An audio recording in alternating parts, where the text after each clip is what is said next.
Hello everyone, welcome to William and the Magic Box. Today on our show, we're going to have Plamen.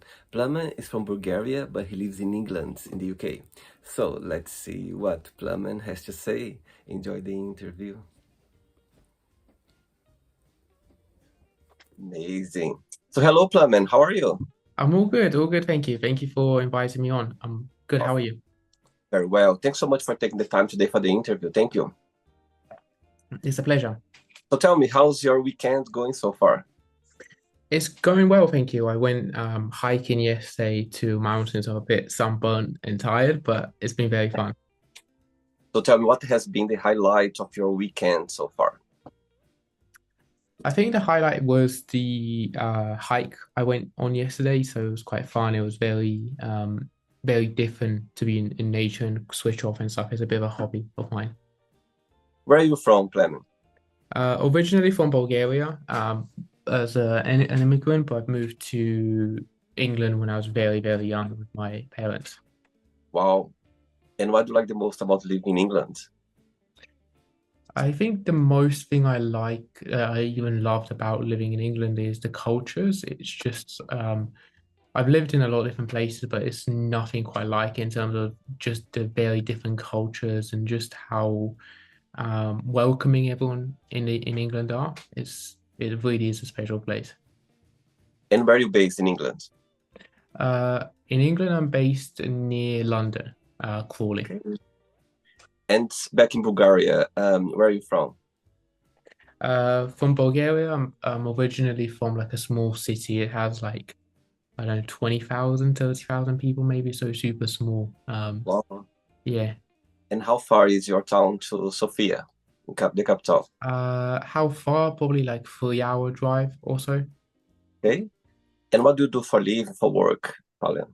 I run a marketing agency, so mostly helping service businesses, fitness businesses generate leads and help more people.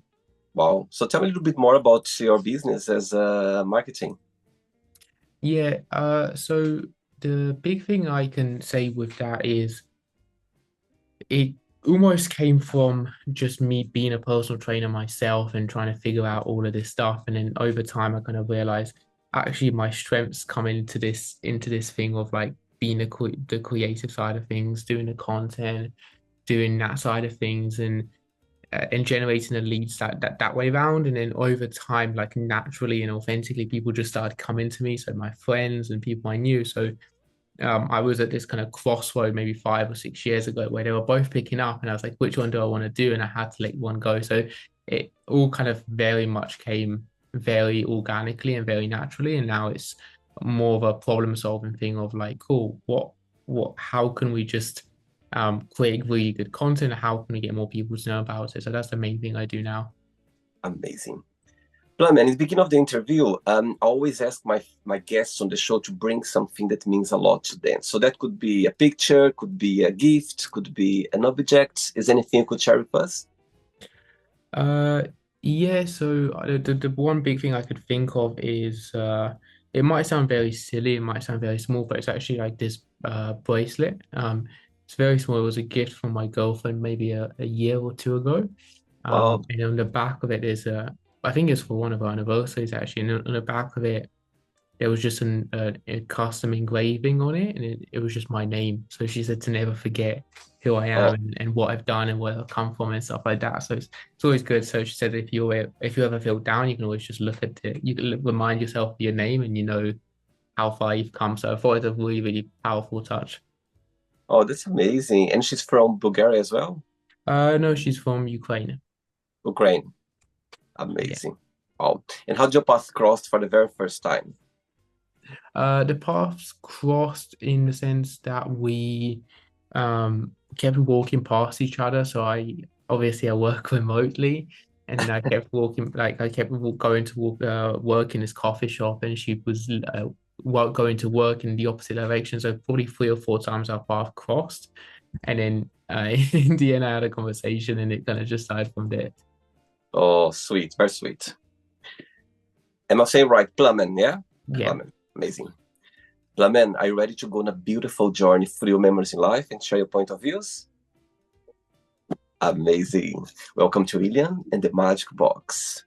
So I have here my best friend.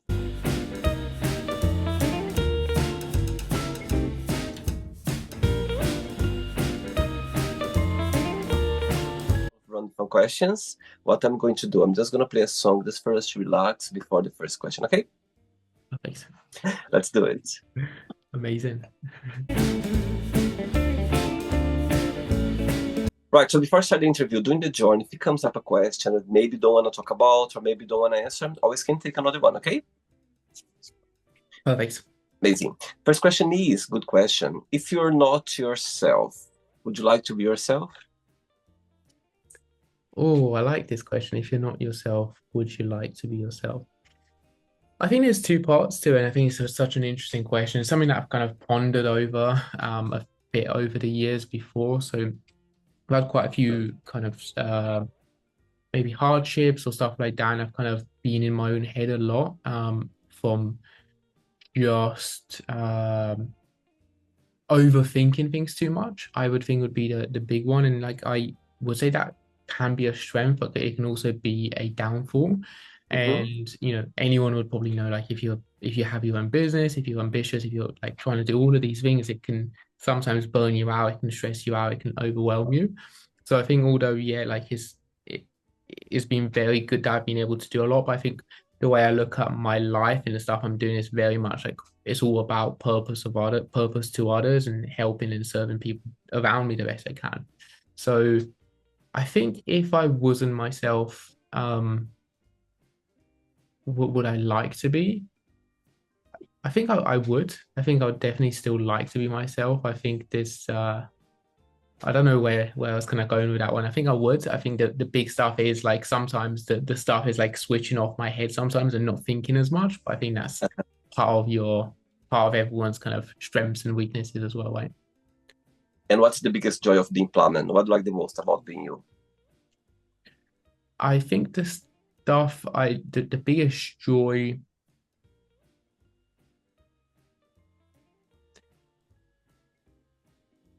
is being able to have so much fun with my work and my job and my business. To me, I feel like a little kid nearly every single day when I'm working, when I'm doing this kind of stuff, because a lot of it is just creative problem solving. And I remember being very young, playing these games with my grandma, whatever it might be, or whoever it might be.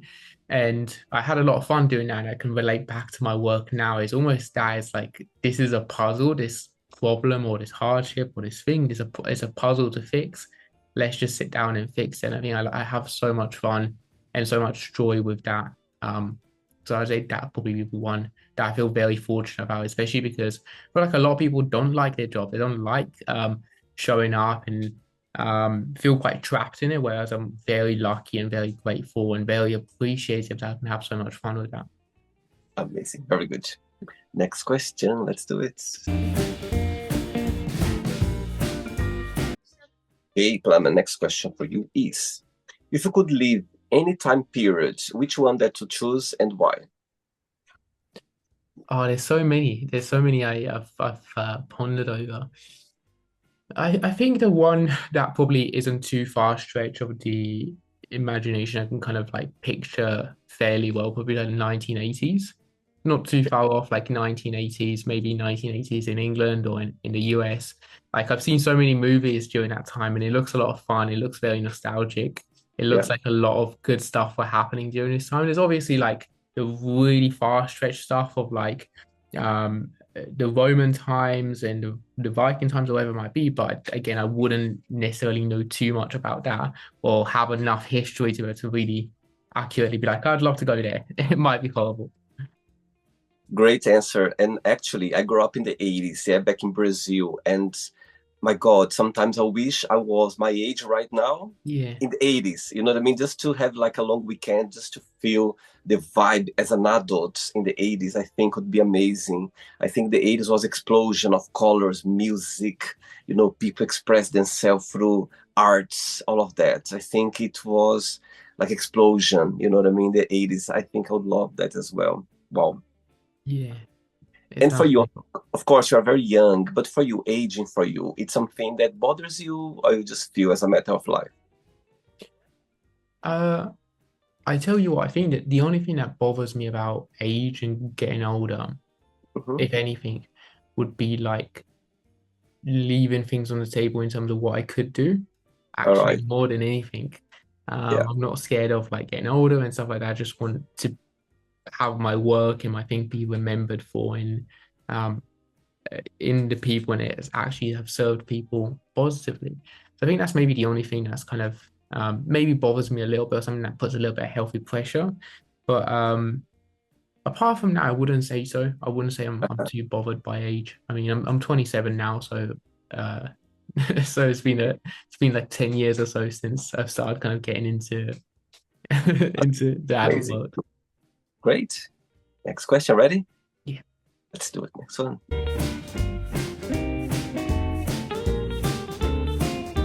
Okay, so before the next question, when you think about Bulgaria, your roots are there. What do you miss the most about it? And, besides your family, of course, what's something about the Bulgarian culture that maybe you miss the most, or maybe for you, you feel proud of it?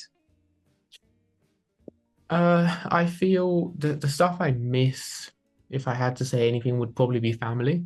Hmm. So I've kind of gone back and forth, lived in a few different places. I've lived between Bulgaria and England for the last 5 years anyway. But the one thing is always my mom and dad are in England. So it's always like I either miss my mom and dad in England, or I either miss my grandma and my granddad in Bulgaria. So it's one or the other.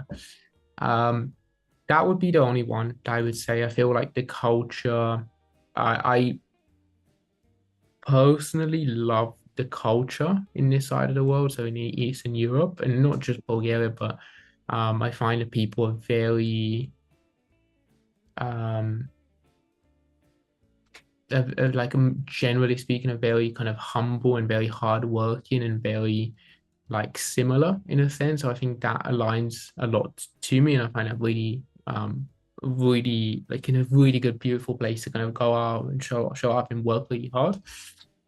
The things I guess I loved and I still love about Eastern Europe and Bulgaria is I feel like people are actually quite patriotic, and that might sound quite controversial, but I I feel like it's a really cool thing to have this pride and this have this love and this like not humility, but this kind of this passion for your country, for the flag, for the logo, for the stuff that you kind of when growing up with. And I think that is a really, really beautiful thing. And I remember when I first moved to England when I was very young, it had that, and I feel like it's kind of gone away a little bit in recent years. So I really, really love just how how much people love their country and how much they want to show up and do better for their country as well in this side of the world. Wow. Okay, as you mentioned about your grandparents, your parents, so all of them, they're watching this interview right now, and you have a moment, an opportunity to send them a message. What would you say? You can say in Bulgarian if you'd like to first, and after you can translate in English. They're watching. Yeah.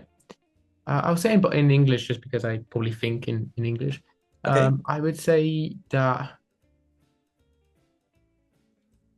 it might be a bit of a heavy one. I would just say I hope they're proud of what I'm doing.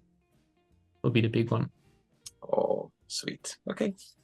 Next question for you is, what is the very, sorry, tell me about your very first date that you ever been on. Like relationship wise, Romantic date, yeah, like in a romantic. romantic. Okay. Romantic dates, the very first dates I've been on. I didn't get into dating like until I was probably a little bit older than most people. Was very introverted, very quiet, Uh-huh. very much like I say in my own head. So it was probably till I was older and like actually um a lot of the dates the girls I like growing up in school anyway in when I was in year 9, year 10, year 11, like in school, we were I was probably like going and texting them and we're having really good conversations and stuff like that. And I really liked them, but I never told them. So I think like in my head, I was like, I very well, like really was into people, but I didn't really know it. I was like too shy to tell them. And we like that's kind of my first romantic experiences. Uh-huh. Dates after that. I can't even think of the exact first one I had. I think the first one I had was like probably 16 or 17, and I was just going to the mall in England, and we went for some coffee or something like this. It was like young kids. Uh-huh. Um, it's funnily enough, even during this time, she was from another school. I met her through Facebook or something, or Instagram, or if Instagram was a thing. We talked briefly, and I think it kind of fizzled out from there. But that was probably one of the first ones.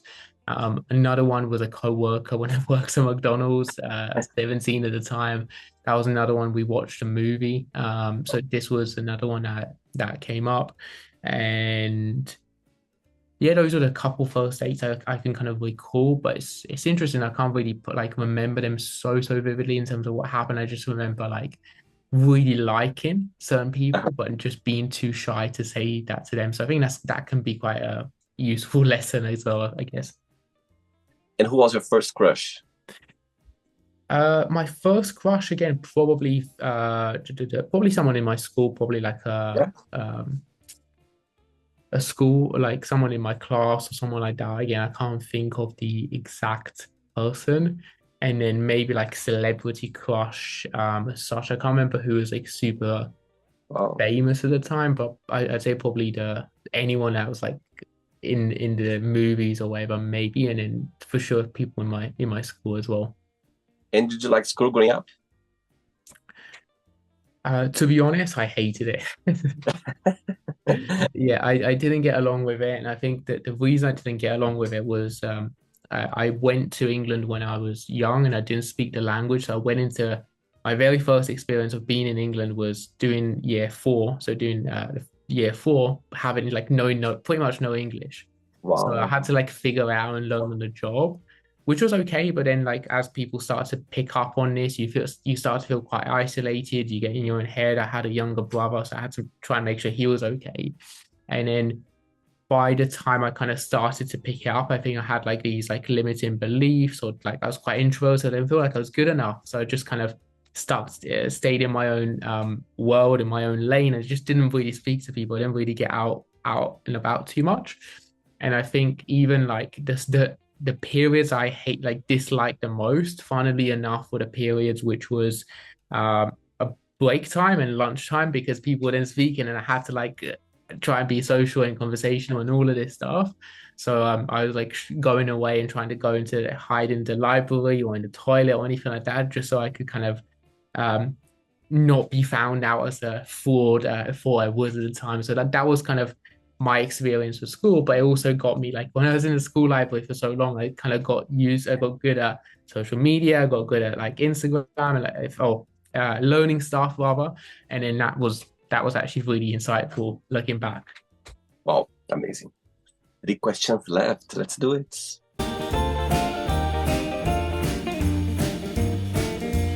You like dancing, Plamen? A little bit. Okay. Next question for you is right. What do you like the most about your best friends? The stuff I like most about my best friends is that they are very hardworking, Mhm. very ambitious, and lift me up in a good way. So if I ever feel down, if I ever feel like I could be doing more, if I feel like I'm lost, I can always look to them, and it's a really good sign of direction. It's a really good reminder, to that I'm actually also doing well, and it's a good thing to keep me in the straight path moving forward as well. Um, I can end up beating myself up too much. I can end up thinking like I'm not doing enough. I could be doing more. I could be like doing all of these things, and I speak to them. They just remind me actually doing well. Like just keep your head up. Wow. And what would be the title of your memoir one day? I'd love it to be something simple like he did it or something like this. Nice one. Wow. Yeah. And when people they read your memoir, what a message, what's something that you'd like people to take with them when they read your memoir?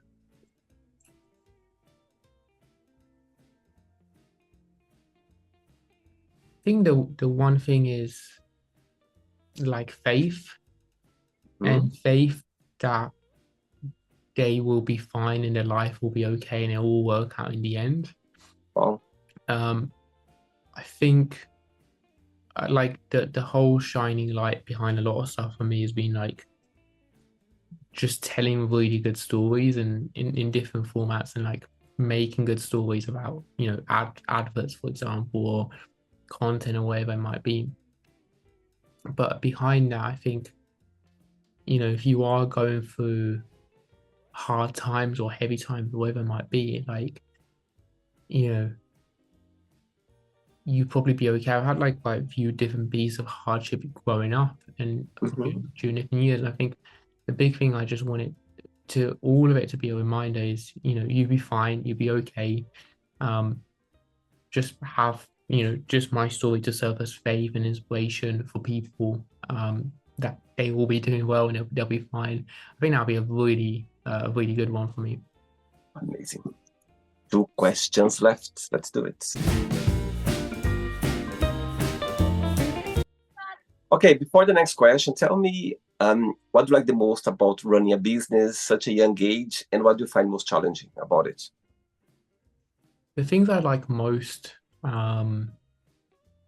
is the freedom and flexibility it gives you I mean, flexibility might be a common one, but I think the freedom it gives you is a big one for me because I struggled fitting into like a normal 9 to 5 job for a long time. I mean, I've only really done one really, if I think about it, as a McDonald's job when I was in college for 2 years. Well, But even during that, like the big thing I found is there was like a lot of things I was like thinking to myself, this could be more efficient or this could work better, or here's how it could probably make more money if like this thing was put here and stuff. And I was also not to raise it or not to change, and you kind of felt like you didn't have any control, any freedom. And it's like this would actually be better, or I feel like it could be better. And so I think that's a big one. I think I really enjoyed that thing of like being able to control things and being able to have the freedom over it. That's probably the stuff I enjoy the most. And then as a byproduct, just the creativity it gives you as well in terms of being able to adapt things, being able to move things around wow. and um and make it work based on your schedule. And I think the other thing, as a final thing on this as well, that it's like running a business for me, I think it's very much like a game. It feels very much like a game. Like I do Mhm. enjoy like the numbers. I enjoy like the projection side of things. I enjoy a lot of this stuff because it feels like a number. It feels like a game now. It feels like a game that you're either trying to be or you're trying to improve or move forward. And I think that's the big ones for me. Is like I genuinely enjoy working a lot, and it's like I couldn't think of like maybe even like a small thing like um when I was in McDonald's and I was working this job, I remember seeing like quite a few people get laid off, and now it's maybe 17 or 18 that got made redundant because they were placing these automatic machines and people there for like 20 years. I was like, Wow. wow, if people can just kind of lose their job almost like this, it's like actually you're not as safe as you think you are. You don't have as much control as you think you are, Yeah. in this job. And this is when I kind of started realizing, even like when I started working with clients and I was quite panicked for the early years because I was like, well, like this happened at a huge, like multi-billion pound company. Like, what is it to say it's not going to happen for this small client that's paying you £1,000 or whatever a month? Like, eventually, he can always just drop you. And it made me very paranoid of always Wow. improving and always striving forward. I see. Okay.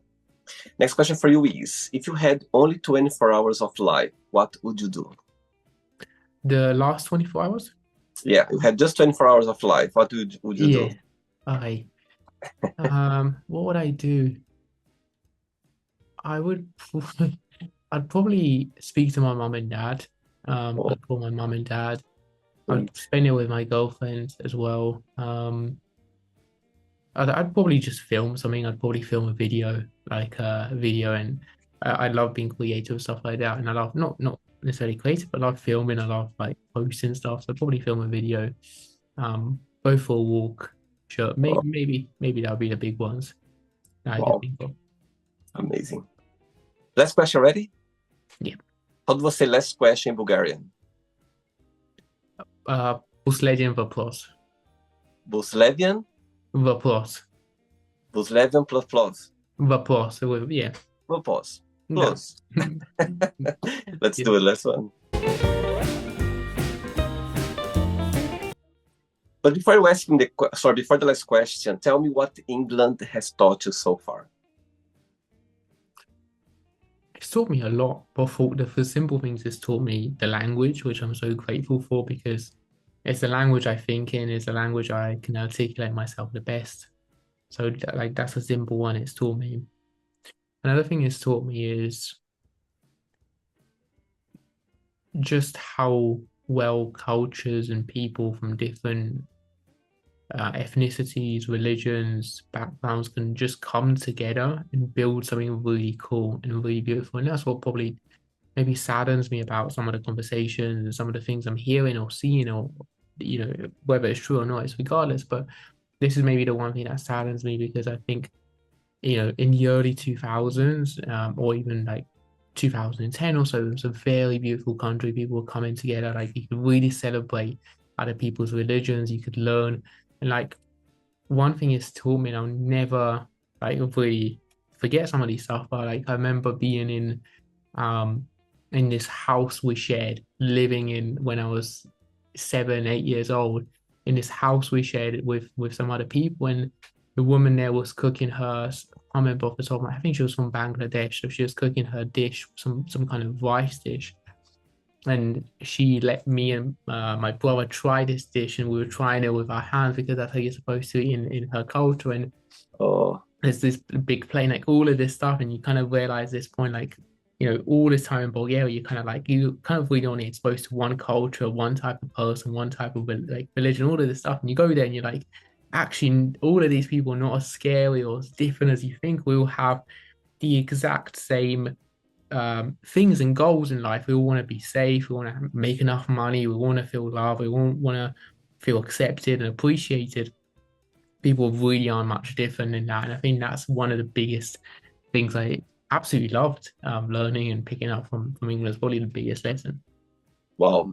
Yes, being in England, in London, I think it's such an opportunity for us to be in touch with different cultures and explore and see how people they are so different, but at the same time as well, they have this connection with us and they are so proud of their culture. They want to share, they want for us to try their food, or maybe they want us to understand more about their culture. I think that's one of the biggest fortunate to be here live in England, in London. I think it's great, for us to be able to experience that. Yeah, amazing. Yeah. Wow. Last question is, if you could swap jobs with anyone for a week, who that would be and why? I could just swap jobs with anyone for a week. I would For any probably, reason, for any reason. Um, just to understand the way they think, the way they work, the way they make their business, could be for any reason. One person. I think there's so many that come to mind, like so many professions and stuff that I'd love to try. Um, I think the one that probably be most productive for me to swap with or try for a week is someone that's like a really high end, really high level, rather high level, really successful entrepreneur or business owner. So let's say, and this is I guess providing that I would then have the skill set to be able to manage it and I wouldn't destroy his business in a week. Um, but I would say someone that's super successful, that had like doing really, really well, runs multiple different businesses, whether it might be someone like that, or even in a very different domain, like an 8 or 9 figure business. Just because then when I come back to mine, I think a lot of the stressors and pressure of it will kind of almost be put into perspective. Like it wouldn't be it's not as big of a deal as I think, and I've Wow. always found this being around mentors and coaches and stuff like that who are doing better than me. Like they're like when I tell them, and I've told them my problems in the past, they're like, this is not as big of a problem as you think. Here's how to solve it. So I think it'll give me a lot of perspective on that as well. I can imagine like the likes of um for the average person, including me, I think the problems that like someone like Elon Musk or anyone similar to that level probably goes through, and like lawsuits for his cars, or Amazon and Jeff Bezos, whoever might be, like probably pale in comparison to the stresses we like most business owners have. So I think that'll be an interesting one. Oh, amazing. Right, so then yet, let's play now the word association game. Okay, I'm going to say some words, just tell one word that comes to your mind. Okay, quick thinking. Let's start with money. Power comes to mind, by the way. Fear. Stress, Family. love, Life. death, Love.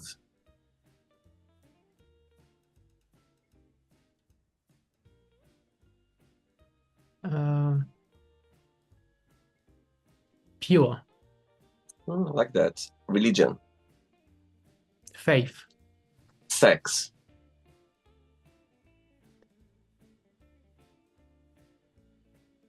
mm, connection, Politics. divisive, Friendship.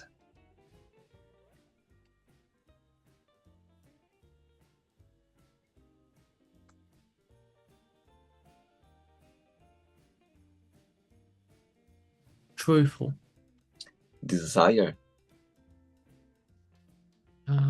false, Regret. scary, Success. everything, Wish.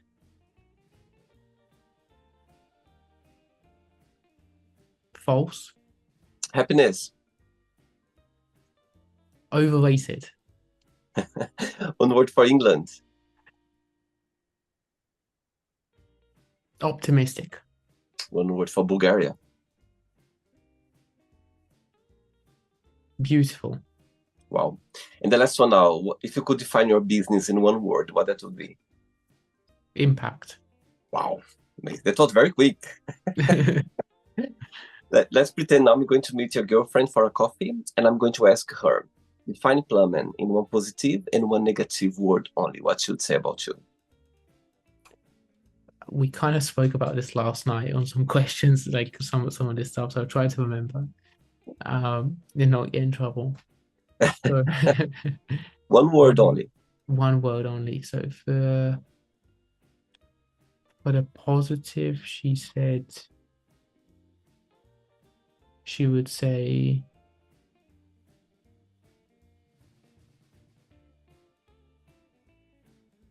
ambitious. Mm-hmm. For the negative, she would say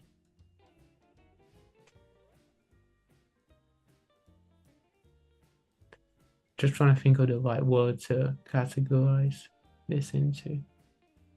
For the negative, she would say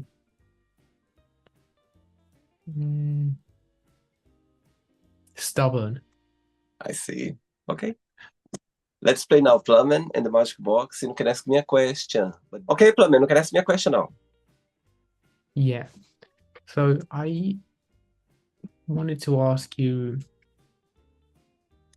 I think this is a good one. So like if all the history from like everything you've done and everything you've recorded and put out into the universe is just deleted in a vase and you could leave it with one lesson or one sentence for everyone else, for the younger generation or everyone else afterwards, what would that be, I guess? What a great question. Very creative. Wow. Wow. One phrase, if I could leave to the younger people or for the world, for people. Easy. For me, it's a very easy question because I'm a firm believer of this phrase I'm gonna say right now. Everything is possible. Literally. Like, I mean it. If you put your hard work, if you put your soul, if you put your strength, if you put your desire, your drive for anything you want to do in your life, trust me, it's possible. Not easy, but possible. So that's something that I always been inspired by. And when I look at my life, living in Brazil when I was 19-year-old, all my way alone to Europe, starting a new life and without knowing anything like how it would turn out. When I look back, I go like, and I still, think ahead, and I'm sure in 10 years time, in 20 years time, I'm going to look back and I go like, my God. So yes, I can tell you, Plamen, I think everything is possible. Yeah, literally. But you need to believe, you need to put all your mind, your focus, everything about you, you need to be there. Yeah, you need to put there for things to happen. And I think every time, it's not just about you, of course. You need people around you, people to believe with you and to go, to dream together. However, in the end of the day, it's down to you to put all your energy there. So yeah, I love your question. Very simple phrase, but it says a lot. Everything's possible. I have this phrase on my Instagram tag because I love this phrase, and I can tell you that, yeah, everything's possible for sure. I love that. Yeah. Did you enjoy the interview? Yeah, I did. Thank you. Thank you for having me. It was fun. Thanks again, Plum, and thanks for being so kind. My God, I love to have passionate people here on the show. And I was checking your page, I was checking, how passionate you are about your business, about what you believe, and I think that's the way to go. You're so young and you have this mindset, and I think it's amazing. So keep going, never to give up, but all your hard work on it, focus, and I think you're in the right path. I think you already found what you want for life at a very young age, and I think it's amazing. Navigate through life, keep going, and I think that's the way to go for sure. Thank you so much. Thank you And for the before you, kind words. of course, and before you go, if you can share a positive message, a positive quote, or anything that you live by. I would leave the people on here with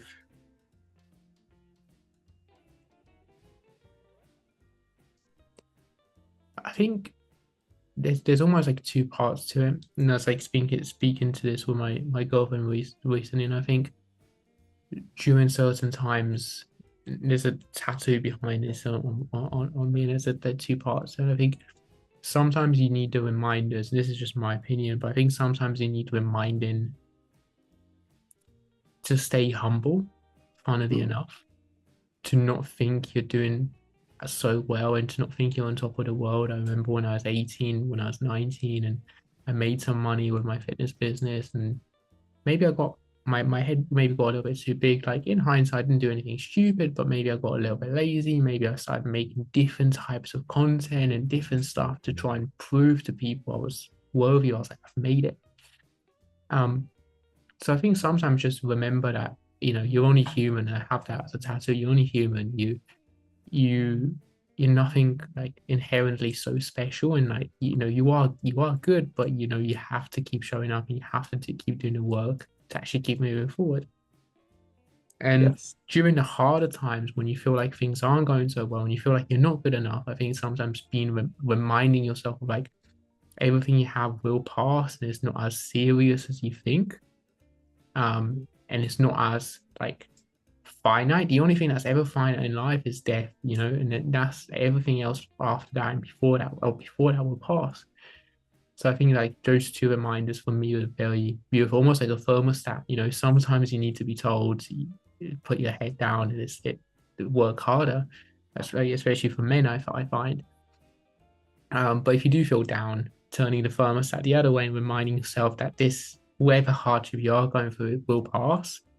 I think will Mhm. give you a lot of clarity and a lot of um, neutrality, because I think a lot of the problems as such and a lot of the things and issues we have in life are from either being too optimistic, too excited, too over the top and making rash decisions, or being too down, depressed, anxious, sad, and again making emotional decisions. A lot of the answers are when you're in the middle and you're somewhere more neutral. Wow. I love your quote, and it says everything. The other day I learned something very interesting. I learned that I was watching this interview with a Brazilian artist back in Brazil, and she said, "We never get there. There's always something for you to learn. There's always something for you to improve. There's always something for you to achieve." And it's so true because, again, when you achieve something, of course, you feel great, you feel happy, but there's always something else. So it's about being humble. There's always something for you to learn and to improve and to grow. So you never get there. So I love that. I think it says a lot, and I'm so glad that I heard that. and it makes all sense for me. So yeah, I love your quote. Amazing. Thanks for sharing. Amazing. Thanks again. Regards to your family, to your girlfriend, and you keep in touch. It was a pleasure to have you on the show. Okay, enjoy your day. Thank you so much for having me. Take care. Bye bye. You Bye. too. Bye. So, did you like the show? Don't forget to give a like, to share it, and also don't forget to subscribe to the channel. And if you'd like to be part of the show as well, first, subscribe to our channel, and after that, just go to our website, www.williamandthemagicbox.com, and send us a request saying why would you like to be part of the show. And I see you there. Bye bye, see you next time.